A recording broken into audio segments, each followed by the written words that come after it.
E aí, Marx ou keynesianos, meu nome é Alisson e eu sou anarcocapitalista e o Lula vai ser solto, seus babacas.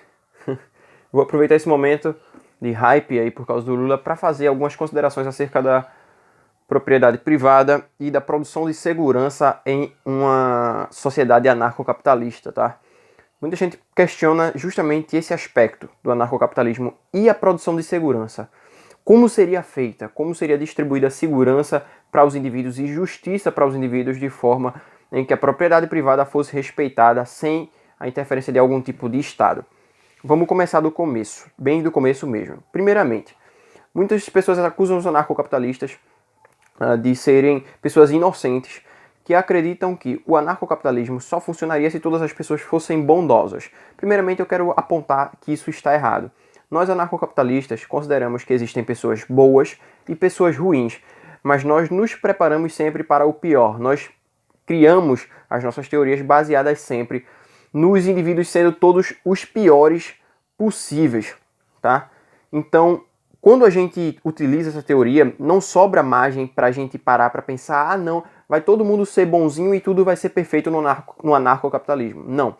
Definitivamente isso está totalmente errado e eu vou apontar aqui ao decorrer desse vídeo, vou tentar abordar de forma muito mais simples como é que nós nos baseamos nas teorias de segurança privada. Primeiramente, como é que seria feita a segurança privada? Em que se basearia a justiça? Porque todo mundo sabe que a gente precisa de algum tipo de lei, tá? A gente precisa de força. O anarcocapitalismo não se opõe à lei e não se opõe à força. Nós acreditamos que existe uma lei, uma única lei racional, que ela pode ser derivada a partir da razão pura, só usando a lógica, e essa lei é a propriedade privada. Eu não vou fazer uma derivação da propriedade privada aqui, porque ficaria muito complexo falar de ética roupiana agora. Mas quem quiser já aprofundar, procura aí ética argumentativa roupiana, que vocês vão entender um pouco melhor sobre a derivação lógica da propriedade privada.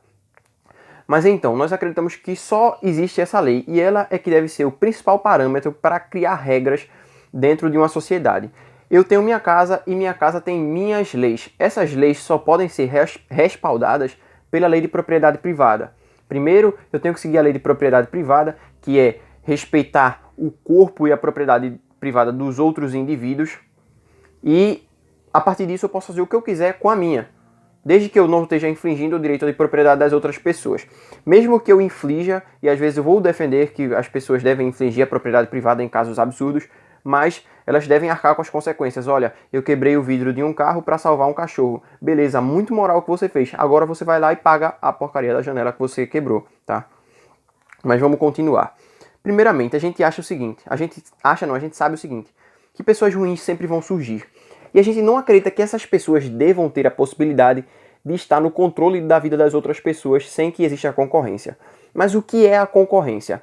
É a força de mercado que permite que a oferta e a demanda operem e a produção sempre tenda a aumentar, o preço da produção tenda a cair, os produtos que são produzidos por essa produção vão tender também a cair e a qualidade do que é produzido também vai aumentar. Ora, a partir do momento que eu exponho isso, a gente tem que parar para analisar. Se tantas coisas são produzidas pelo mercado e todas elas acabam melhorando quando a concorrência surge, por que é que a produção de segurança, a produção de justiça não poderia entrar também no cenário da concorrência? Por que ela deve ser monopólio de uma entidade que usa coerção? Tá? Porque o Estado é isso. Ele diz, olha, eu vou proibir qualquer pessoa de concorrer com a justiça, no serviço de justiça comigo, e ao mesmo tempo eu vou dar justiça. Olha, eu estou te protegendo de você poder exercer a sua liberdade de produzir segurança concorrendo comigo. Não sei se vocês estão conseguindo captar que existe uma falha aí. Justamente as pessoas que votam, as pessoas que acreditam no Estado, é que acreditam que há uma possibilidade daqueles indivíduos se tornarem bons ou serem bons o suficiente para que não corrompam a justiça. Nós acreditamos que isso não pode acontecer porque eles não criam leis derivadas da lógica. Eles simplesmente dizem, olha, a partir de agora, isso aqui é lei, a partir de agora todo mundo que foi preso em segunda instância vai poder ser solto, inclusive o Lula ladrão. E eu vou fazer algumas considerações finais sobre o Lula ser solto, que eu acho isso até positivo para os libertários. Mas vamos continuar abordando a questão da segurança privada. Eu vou ler agora uma página do livro Da Produção de Segurança, do Gustavo de Molinari. Depois eu falo um pouco mais sobre o livro, tá? E é o capítulo 2. Só tem uma página. Tem 2 páginas, mas eu vou ler essa primeira aqui, só essa, porque é uma das coisas mais bonitas que eu já vi algum economista falar sobre a concorrência, sobre o mercado. Eu acredito que isso é o que deve ser seguido, tá? Vamos lá. Competição em segurança. Ele diz: se existe uma verdade bem estabelecida na economia política, é esta, que em todos os casos, para todas as mercadorias que servem à satisfação das necessidades tangíveis ou intangíveis do consumidor, é do maior interesse dele que o trabalho e o comércio permaneçam livres, porque a liberdade de trabalho e do comércio tem como resultado necessário e permanente a redução máxima do preço. E esta, que os interesses do consumidor de qualquer mercadoria devem sempre prevalecer sobre os interesses do produtor. Assim, ao seguirmos esses princípios, chegamos a esta rigorosa conclusão, que a produção de segurança deveria, nos interesses dos consumidores dessa mercadoria intangível, permanecer sujeita à lei da livre competição, de onde se segue que nenhum governo deveria ter o direito de impedir que outro governo entrasse na competição com ele ou de requerer que os consumidores adquirissem exclusivamente os seus serviços. Ele fala aqui de outros governos porque naquela época, como isso aqui tem 2 séculos, toda a teoria do anarcocapitalismo ainda não tinha sido criada. Mas hoje a gente já sabe que empresas podem promover serviços de segurança privada sem que haja esse tipo de coerção, sem que você precise de um outro Estado concorrendo. Mas dito isso, vamos continuar. Essa parte que o Gustavo de Molinari fala, eu acho ela maravilhosa, eu acho uma das coisas mais bonitas e para mim é inspirador ao ver alguém falando de concorrência assim. Vamos tentar dissecar um pouco aqui o que ele fala, tá? Ele começa dizendo: se existe uma verdade bem estabelecida na economia política é esta, que em todos os casos, para todas as mercadorias que servem à satisfação das necessidades tangíveis ou intangíveis do consumidor, é do maior interesse dele que o trabalho e o comércio permaneçam livres. Olha, quando ele fala de necessidades intangíveis, de produções intangíveis, são de coisas não palpáveis. Por exemplo, alguém produz uma música e no livre mercado as músicas vão tender a melhorar, desde que você não tenha incentivos do Estado para músicas promíscuas e predatórias intelectualmente, tá? E também você tem a produção de educação. Olha, se você parar para pensar, onde é que a educação é melhor? Justamente onde tem livre concorrência para a educação. Quando a gente para pensar um pouco nisso, um bom exemplo é as universidades em alguns países mais desenvolvidos, tá? Universidades que são pagas. Você pode ver quais são as universidades que têm um maior ranking de conhecimento, por assim dizer, sei lá como chamar isso. São justamente as instituições privadas, tá? Elas poderiam ter uma qualidade muito maior se o Estado não regulasse o que elas deveriam ensinar. Mas vamos continuar aqui também. Ele diz que é importante que o trabalho, comércio livre, porque a liberdade do trabalho e do comércio tem como resultado necessário e permanente a redução máxima do preço. É aquilo que eu abordei antes sobre a concorrência. O preço sempre vai tender a cair em um livre mercado.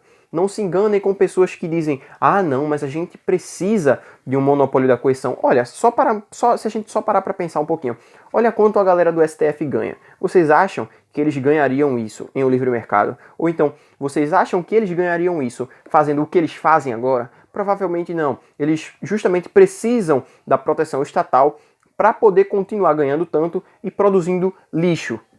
E eu não falo isso só para o pessoal do STF, eu falo isso para todo o arcabouço político de produção de justiça. E ele continua, e também é esta, que os interesses do consumidor de qualquer mercadoria devem sempre prevalecer aos interesses do produtor. Olha, a gente hoje em dia tem quem produz a segurança, que é o Estado, e a gente tem os consumidores da segurança, que é a sociedade.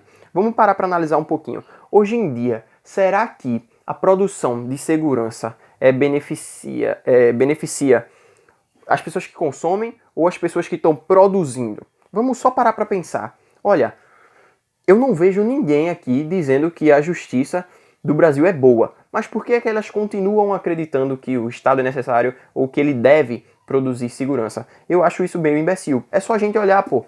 Nenhum tipo de empresa vai dizer: olha, eu acredito que nós vamos aumentar o nosso lucro. Todo mundo agora vai passar a ganhar mais e a gente vai lucrar.